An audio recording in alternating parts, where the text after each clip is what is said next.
ఓం నమ శివాయ, శ్రీ మాత్రే నమ. మిత్రులకి, శ్రేయోభిలాషులకి, అలాగే నన్ను ఇంతగా ఆదరిస్తున్న యూట్యూబ్ ప్రేక్షకులందరికీ కూడా పేరు పేరు ధన్యవాదాలు.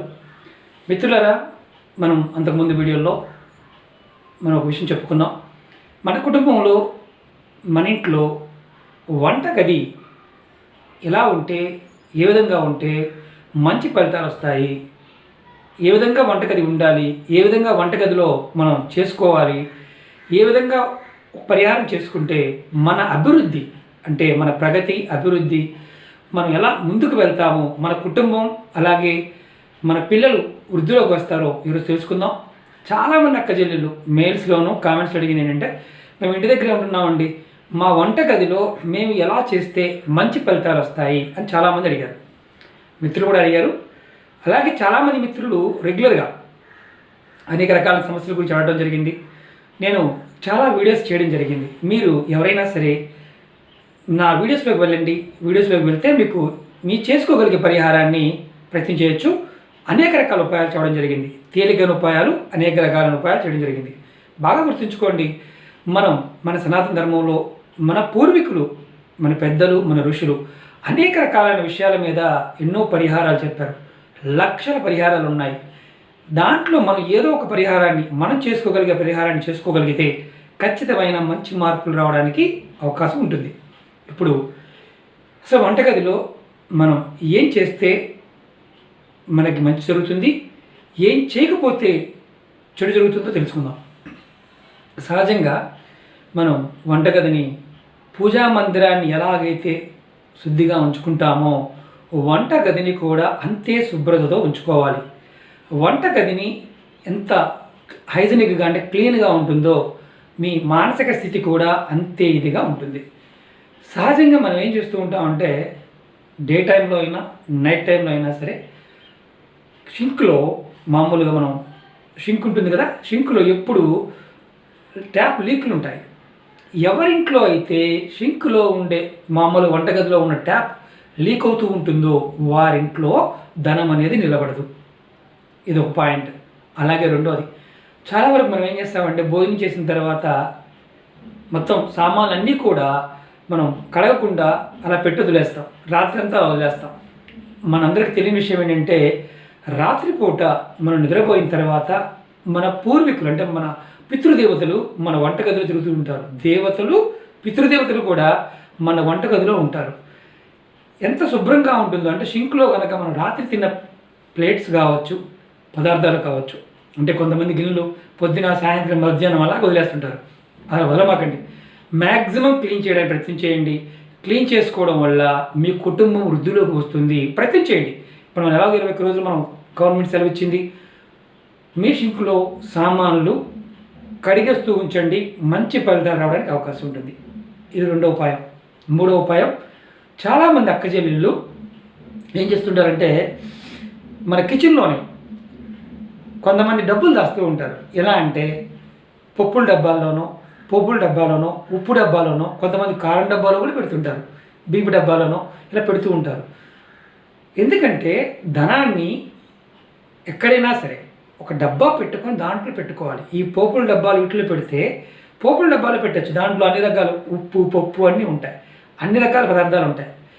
ఏదన్నా ఒకసారి పెట్టి తీయచ్చు, కానీ రెగ్యులర్గా పెట్టకూడదు. దానివల్ల ఏమవుతుందంటే, ఇంట్లో భార్యాభర్తల మధ్య చిన్న చిన్న గొడవలు రావడానికి అవకాశం ఉంటుంది. అలా డబ్బులు పెట్టమాకండి. అది ఉంటే కనుక మార్చుకోండి, వేరే డబ్బా పెట్టుకోండి, చిన్న డబ్బా పెట్టుకోండి, దాంట్లో పెట్టుకోండి, ఇబ్బంది లేదు. అలాగే ఇప్పుడు ఉపాయం తెలుసుకుందాం. ఎవరైనా సరే కుటుంబం ఉన్నతి చెందాలి అనుకున్నప్పుడు, అంటే కుటుంబంలో పిల్లలు కానీ, భర్త కానీ, అలాగే వారి పరివారం మొత్తం కూడా అభివృద్ధి చెందాలనుకున్నప్పుడు ఈ చిన్న ఉపాయాన్ని ప్రయత్నం చేయండి. అద్భుతమైన ఫలితం వస్తుంది. ఏం చేయాలి, ఎలా చేయాలి చెప్తాను. ఈ ఉపాయానికి కావాల్సింది నల్ల సింధూరం. అంటే మనం అందరూ ఎర్ర సింధూరం చూస్తుంటాం కదా, మీకు చూపిస్తాను. ఇలా ఉంటుంది, నల్లగా ఉంటుంది సింధూరం, నల్ల సింధూరం అంటారు. అలాగే ఈ ఉపాయానికి ఒక ఉల్లిపాయ కావాలి. ఇది మన వంటగదిలో ఉండేదే. ఈ ఉపాయాన్ని ఏ రోజునైనా చేయవచ్చు.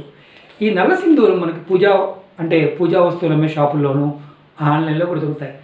చాలామందికి తెలుసు. కొంతమంది నల్లటి బొట్టు పెట్టుకుంటూ ఉంటారు, కాటికి అనుకుంటారు కొంతమంది. సింధూరం, నల్ల సింధూరాన్ని బొట్టుగా ధరించడం వల్ల ఏదైతే నెగిటివ్ శక్తులు ఉంటాయో, అంటే జాతకంలో ఉండే లోపాలు కావచ్చు, అలాగే మీకు శనిగ్రహ దోషం ఉన్నప్పుడు కూడా ఈ సింధూరాన్ని పెట్టుకుంటారు. అలాగే దిష్టి దోషం తగలకుండా కూడా ఈ సింధూరాన్ని పెట్టుకుంటూ ఉంటారు, చాలామంది తెలియదు. అలాగే పాండురంగ స్వామి టెంపుల్స్లో కూడా ఈ సింధూరాన్ని బొట్టుగా ఇస్తూ ఉంటారు. ఎందుకంటే మన పూర్వకర్మలు తొలగిపోవడానికి. ఈ సింధూరం చూడండి, 5 రూపాయల ప్యాకెట్. ఇది మీకు చూపించడం కోసం చూపిస్తున్నాను. ఇది 5 రూపాయల ప్యాకెట్. ఇది ఎక్కడైనా మీ పూజా స్టోర్స్లో అడగండి, దొరుకుతుంది. ఇప్పుడు బయటికి వెళ్ళలేదు కదండి అంటే మీరు వెళ్ళే తర్వాతనే చేయండి. ఒక ఉల్లిపాయ కావాలి, ఒక సింధూరం కావాలి. ఎలా చేయాలో చెప్తాను మీకు. మీరు ఏదో ఒక రోజున బయటికి వెళ్ళి సింధూరాన్ని కొనుక్కొచ్చుకోండి. బయటికి వెళ్ళి ఈ సింధూరం కొనుక్కొచ్చుకునేటప్పుడు మీరు ఎవరికి చెప్పకూడదు ఈ సింధూరం తెచ్చుకుంటున్నామని. ఎందుకు చేస్తున్నామో చెప్పకూడదు. ఆడవారైనా మగవారిని ఎవరైనా చేయవచ్చు. అలాగే ఈ సింధూరాన్ని తెచ్చుకున్న తర్వాత చూడండి, ఇలాంటి డబ్బా ఒకటి తీసుకోండి. మామూలుగా మనకి ఇలాంటి డబ్బాలు దొరుకుతూ ఉంటాయి. అలాగే కర్పూరాలు కూడా దొరుకుతూ ఉంటాయి.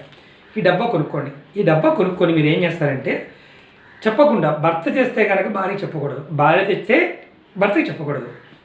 ఈ తెచ్చుకొని మీ వంటగదిలో, అంటే మీ వంటగదిలో అసలు ఏ సామాన్లు కదపని ప్రదేశంలో ఎవరికీ కనిపించకుండా ఈ సింధూరాన్ని డబ్బాలో పోసి, మీకు చూపించడానికి చూపిస్తున్నాను మిత్రులారా. అది చూడండి, ఎక్కువ అవసరం లేదు, కొద్దిగా ఇలా డబ్బాలో పోసి ఇలా మూత పెట్టేయండి. ప్యాకెట్ సింధూరం అవసరం లేదు, కొద్దిగా. కానీ ఈ సింధూరం తెచ్చినట్టు కానీ వాడుతున్నట్టు కానీ స్నేహితులకు కానీ భర్తకు కూడా, భార్య పడితే భర్తకు చెప్పకూడదు, భర్త పడితే భార్య చెప్పకూడదు. ఇది పక్కన ఎక్కడైనా పెట్టుకోండి. ఇది మళ్ళీ వాడుకోవచ్చు. ఈ సింధూరాన్ని మీరు ఏం చేస్తారంటే, ఎక్కడ మీ ఇంట్లో మీ వంటగదిలో ఎక్కడ ఏ ప్రదేశం టచ్ చేయని ప్రదేశం ఏదైతే ఉంటుందో ఆ ప్రదేశంలో ఈ సింధూరాన్ని పెట్టాలి. దాంతోపాటు మీరు ఉల్లిపాయ తీసుకున్నాం కదా, దీనికి ఏ రోజుతోనూ తిథితో సంబంధం లేదు, ఏ రోజు చేయవచ్చు. ఈ ఉల్లిపాయని సగానికి కట్ చేయండి. మీకు చూపిస్తున్నాను, మళ్ళీ అడుగుతుంటారు ఉల్లిపాయ పెట్టాలా అని. చూడండి, 2గా కట్ చేశాను. ఏదైతే మనం డబ్బా పెట్టాం కదా, ఈ డబ్బా పెట్టాం కదా, ఆ డబ్బా పక్కన ఈ ఉల్లిపాయ కట్ చేసిన ముక్కని పక్కన పెట్టండి, ఈ డబ్బా పక్కన. కానీ ఈ డబ్బా పెట్టిన ప్రదేశం మాత్రం ఎవరికి చెప్పకూడదు, చెప్తే ఎలాంటి ఉపయోగం ఉండదు. ఈ సింధూరాన్ని ఇలా పెట్టి పక్కనే ఈ ఉల్లిపాయ కట్ చేసిన పెట్టి కరెక్ట్గా ఒక వారం రోజుల తర్వాత, అంటే ఉల్లిపాయ పెట్టిన వారం రోజుల తర్వాత ఈ ఉల్లిపాయను తీసి ఎవరికి చెప్పకుండా డస్ట్బిన్లో పాడేయండి. కానీ ఈ ఉల్లిపాయ కట్ చేసిన ఉల్లిపాయని మాత్రం పొరపాటును కూడా వాడమాకండి, ఇది డస్ట్బిన్లో పడేయండి. ఇలా చేస్తూ ఉంటే, కానీ ఈ సింధూరాన్ని మాత్రం 3 నెలలకు ఒక్కసారి మార్చుకోవాలి. 3 నెలల వరకు డబ్బాని కదపాల్సిన అవసరం లేదు. కానీ ఆ డబ్బా ఎవరైనా చూశారనుకోండి, అప్పుడు మీరు ఏం చేయాలంటే మళ్ళీ సింధూరాన్ని మార్చుకోవాలి. ఇలా చేస్తూ ఉంటే సింధూరం 3 నెలలకు ఒకసారి మార్చుకోవాలి, ఉల్లిపాయని మాత్రం వారం మార్చుకోవాలి. వారం ఉల్లిపాయని కట్ చేసిన ఉల్లిపాయ ముక్కని మార్చుకోవాలి. ఇలా చేస్తూ ఉంటే మీ వంటగదిలో ఉండే నకారాత్మక శక్తి తగ్గిపోయి మీ కుటుంబం వృద్ధిలోకి వస్తుంది. మీ భర్త ఆదాయంలోనూ, పిల్లల ఆరోగ్యంలోనూ, మీ మానసిక స్థితిలోనూ మంచి మార్పు వస్తుంది. ఈ ఉపాయాన్ని ఆడవారైనా మగవారైనా చేయవచ్చు, ముసలి వాళ్ళైనా చేయవచ్చు, ఎవరైనా చేయవచ్చు. కానీ ఈ ఉపాయం చేసిన విషయం మాత్రం ఎవరికి చెప్పకూడదు. ఇదొక పాయింట్. ఇది చాలా ఇంపార్టెంట్, ఈ సింధూరంతో చేసే ఉపాయం. అలాగే బాగా గుర్తుంచుకోండి, మీరు వంట చేస్తున్నప్పుడు చాలామంది ఆడపిల్లలకి, అంటే అమ్మలు ఎక్కువగా మన ఆడవాళ్ళు చేస్తుంటారు, ఇప్పుడు మగవాళ్ళు కూడా చేస్తున్నారు ఈ మధ్యకాలంలో. వంట చేసేటప్పుడు మీరు మీ స్టవ్ ఆన్ చేస్తారు కదా, స్టవ్ ఆన్ చేసేటప్పుడు మీరు నమస్కారం చేసుకొని మీ ఇష్టదైవానికి మనసులో సంకల్పం చెప్పుకోండి. వంట చేసే ముందు మీ ఇష్టదైవానికి సంకల్పం చెప్పుకోండి. మనం తీసుకునే ఆహారం మన మీద ఎంతగా ప్రభావం చూపిస్తుందంటే అది అమృతంతో సమానం. వంట చేస్తున్నప్పుడు ఎప్పుడూ కూడా ఎలాంటి భర్తను తిట్టడం కానీ, భార్య తిట్టడం కానీ, పిల్లలు తిట్టడం కానీ, పక్కింటి వారు తిట్టడం కానీ, ఎదుటి వారి గురించి మాట్లాడడం కానీ చేయమాకండి. ఎంత తక్కువగా మాట్లాడతారో అంత వంట అంత అమృతంలో తయారవుతుంది. వంట చేసేవారు ఎంత మంచిగా చేస్తారో అంత అద్భుతమైన ఫలితాలు వస్తాయి. ఆరోగ్యం కుదుటపడుతుంది, మీ ఆర్థిక స్థితిగతులు మెరుగవుతాయి, మీ ఇంట్లో కుటుంబ క్లేశాలంటే కుటుంబ గొడవలు తగ్గుతాయి. వంటలో అంత శక్తి ఉందన్నమాట. ఇది ఆచరణలోకి తెచ్చుకోండి, మంచి ఫలితాలు వస్తాయి. అలాగే నెక్స్ట్ వీడియోలో మీకు ఇంకొక ఇంట్లో ఉండే పదార్థంతో మంచి అద్భుతమైన ఉపాయం తెలియజేస్తాను. మీరు గుర్తుంచుకోండి, ఈ ఉపాయాన్ని ఏ రోజునైనా చేయవచ్చు. మీరు బాగా గుర్తుంచుకోవాల్సింది ఏంటంటే, మనం ఎవరైనా సరే మన ఇంట్లో వంటగదిలో పాత సామాన్లు, అంటే వాడనివి పనికిరానివి ప్లాస్టిక్ డబ్బాలు కానీ కవర్లు కానీ ఇలా లుంగ చుట్టి పెట్టేస్తుంటారు. అలా చేయమాకండి.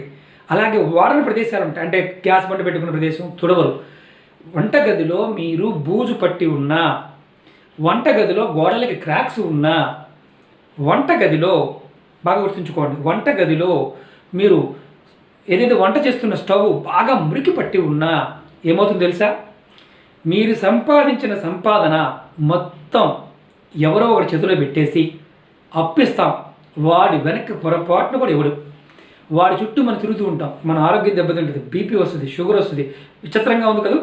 ఇవన్నీ రావడానికి కారణం అక్కడ అంటే ఆ ప్రదేశం అనేది టైల్స్ క్లీన్గా ఉండాలి, స్టవ్ క్లీన్గా ఉండాలి. ఏదైతే స్టవ్ కింద కూడా మనం పొంగుతూ ఉంటుందో వదిలేస్తుంటాం, అది కూడా క్లీన్గా ఉండాలి. ఎంత హైజీనిక్గా ఉంటుందో మీ ప్రదేశం, అంటే మీ స్టవ్ ఉండే ప్రదేశం, అంత మీ ఆర్థిక అభివృద్ధిని ప్రేరేపిస్తుంది. మీరు ఇచ్చిన డబ్బులు తిరిగి వస్తాయి. చాలా పరిహారాలు చెప్తాం. వంటగది అంతా శుభ్రంగా ఉంటే అంత మంచిది. పాత సామాన్లు కానీ ప్లాస్టిక్ డబ్బాలు కానీ, మనం కూల్ డ్రింక్స్ తాగుతాం, కూల్ డ్రింక్ తాగే డబ్బా కూడా పక్కన పెట్టి ఉంచుతాం, ఏదో అవసరం వస్తుందని. అలా వంటగదిలో ఉంచమాకండి, ఇది చాలా ఇంపార్టెంట్. అలాగే మనం పాత సామాన్లు కొన్ని ఉంటాయి, వాటిని ఏం చేస్తాం? తిరగేసి మరగేసి పెడతాం. ఏదైనా వాడని సామాను ఉంది అంటే దాన్ని చక్కగా క్లీన్ చేసి, తడి లేకుండా క్లీన్ చేసి, ఒక అట్టపెట్టెలో పెట్టి సీల్ చేసి చక్కగా ఎక్కడన్నా పైన పెట్టుకోండి. అట్టపెట్టిని దులుపుతూ ఉండండి, బూజు దులుపుతూ ఉండండి. ఖచ్చితంగా మీకు ధనం నిలబడుతుంది, లక్ష్మీదేవి మీ ఇంట్లో ఉంటుంది. అలాగే చాలామంది అక్క చెల్లెళ్ళు అందరూ కూడా పాత బట్టలు, ఇంట్లో పాత బట్టలు ఏం చేస్తారంటే మూటలుగా కట్టి పెడుతూ ఉంటారు. పాత బట్టలు కానీ, పాత ఇనుప సామాన్లు కానీ, చెత్త చెదారం చెక్కలతో సహా మూటలు కట్టి పెడుతూ ఉంటారు. ఎవరింట్లో అయితే ఇలా మూటలు కట్టి పెట్టి ఉంచుతారో వారింట్లో ధనం నిలబడదు, నెగిటివ్ ఎనర్జీ అట్లా ఉంటుంది. పాత బట్టలైనా సరే మీరు చక్కగా నీట్గా మడత పెట్టి ఒక అట్టపెట్టెలో పెట్టి సీల్ చేసేయండి, సీల్ చేసి పక్కన పడేయండి వాడినప్పుడు. అలాగే ఇనుప సామాన్లు పాతవి, ప్లాస్టిక్ డబ్బాలు, కవర్లు, పాలిథిన్ కవర్లు కూడా నీట్గా మడత పెట్టి డబ్బాలో పెట్టి ప్యాక్ చేయండి. ఎంత మీరు చక్కగా నీట్గా ప్యాక్ చేసి పెడతారో అంతగా మీ ఇంట్లో ధనం నిలబడుతుంది. వాస్తు దోషాలు, అలాగే నెగిటివ్ ఎనర్జీలు ఇలాంటివి కూడా ఇలా చేయటం వల్ల తగ్గడానికి అవకాశం ఉంటుంది. అలాగే మీ ఇంట్లో ఎప్పుడూ కూడా ఈ 21 రోజుల టైంలో మీరు స్థలం ఉంటే కనుక మొక్కలు పెట్టడం ప్రయత్నం చేయండి. గింజలు ఇవ్వండి, చాలామంది ఉంటారు. కొత్తిమీర పెంచవచ్చు, పుదీనా పెంచవచ్చు, మెంతుకూర పెంచవచ్చు. చక్కగా ప్రయత్నం చేయండి, ఖచ్చితంగా పరాదేవత మిమ్మల్ని కాపాడుతుంది. మన పూర్వీకులు మనకి ఇలాంటి అద్భుతమైన విషయాలు మన జీవన విధానంలో పెట్టారు. అందుకనే మనందరం కూడా మన పూర్వీకులకి రుణపడి ఉన్నాం. మిత్రులారా, మీకు ఈ వీడియో నచ్చినట్టు లైక్ చేయండి, నా ఛానల్ సబ్స్క్రైబ్ చేసుకోండి, గంట సింబల్ని యాక్టివేట్ చేసుకోండి, 10 మంది మిత్రులు షేర్ చేయండి. నెక్స్ట్ వీడియోలో మీకు మరొక ఉపాయం తెలియజేస్తాను. అలాగే మీరు చాలామంది మిత్రులు కామెంట్స్ ఇస్తున్నారు కదా, నేను అనేక రకాల ఉపాయాలు మన ఇంట్లో దొరికే వస్తువులతో చెప్పడం జరిగింది. మీరు చేసుకోగలిగే ఉపాయాన్ని ప్రయత్నించేయండి. ఓం నమః శివాయ, శ్రీమాత్రే నమః.